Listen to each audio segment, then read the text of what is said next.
They say motivation is everything, that without it, you'll never chase your dreams, get in shape, launch that business, or finally take control of your life. And for a while, that sounds comforting. It gives you a spark. You scroll through inspirational videos. You watch someone waking up at 5 a.m., running through the rain, grinding in silence. You get pumped up maybe even for a day or two. But then the spark fades, the alarm rings, and you hit snooze.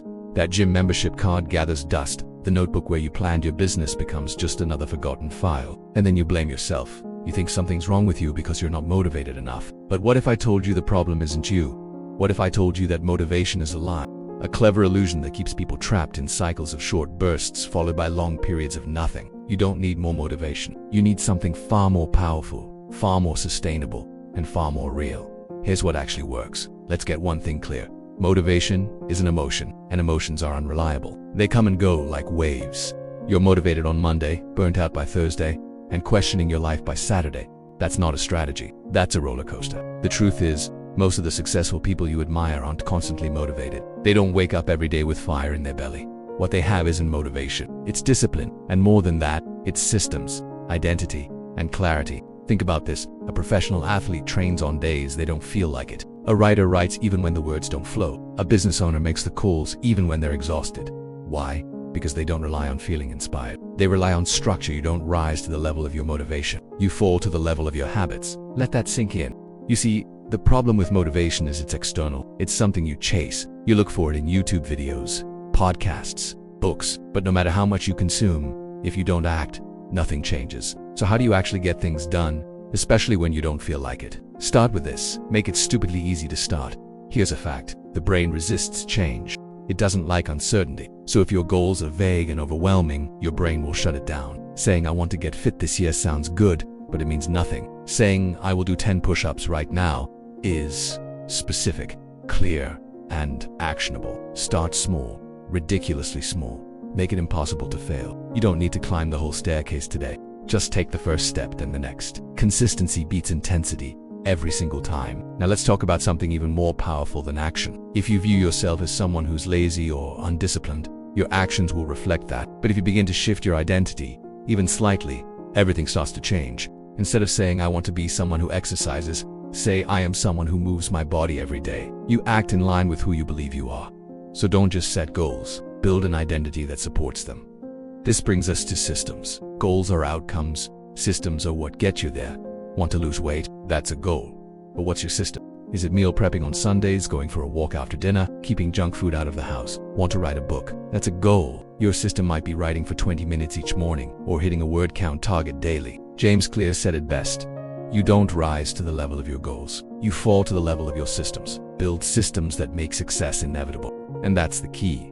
Make success easier than failure. If your environment is full of distractions, don't rely on willpower to overcome it. Design it to work for you. Turn off notifications. Keep your workspace clean. Put your phone in another room. Make the path to your goals smoother and the path to distraction harder. It's not about having superhuman willpower. It's about engineering your life in a way where doing the right thing is the default. Let's get real for a moment. The hardest part of any task is starting. Once you start, momentum takes over. That's the law of inertia in action. So your job isn't to finish the marathon every day. It's to tie your shoes and step outside. It's to open the laptop and write the first sentence. It's to show up. And here's the truth most people ignore.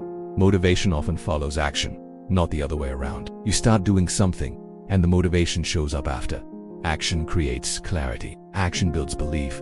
Action sparks momentum. Waiting for motivation is like waiting for perfect weather before going outside. You'll be waiting forever. Now let's touch on something even deeper. Why you do what you do. If your goals aren't tied to something meaningful, you'll quit the moment things get hard. Surface level goals like I want to look good or I want to be rich want to carry you through tough days. But if your goal is connected to something real, like being healthy so you can play with your kids, or building wealth to take care of your family, that becomes fuel. Purpose is a much stronger force than motivation. Purpose gives you resilience. It gives you grit. So dig deep. Ask yourself, what's the real reason behind your goals? What's at stake if you don't follow through? When the reason is strong enough, the excuses get weaker. Let's also address something that ruins progress for so many people. Perfectionism, the belief that you have to get it right the first time, or it's not worth doing. That's a lie. Perfectionism is just fear in disguise. Fear of failure, fear of judgment, fear of not being good enough. But here's the truth. Progress beats perfection. You don't need the perfect routine. You don't need the perfect plan. You need to start, mess up, adjust, and keep going. That's how real growth happens. It's messy, it's uncomfortable, but it's real. The people who win in the long run aren't the most motivated.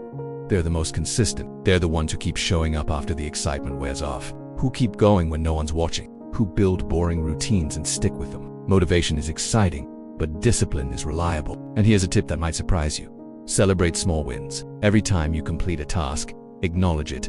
Give your brain that hit of reward. It reinforces the behavior.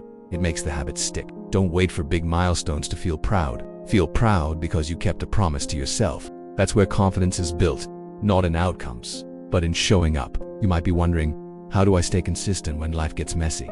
Because life will throw. You'll get sick, you'll be tired, you'll feel like quitting. This is where the concept of minimum viable effort comes in.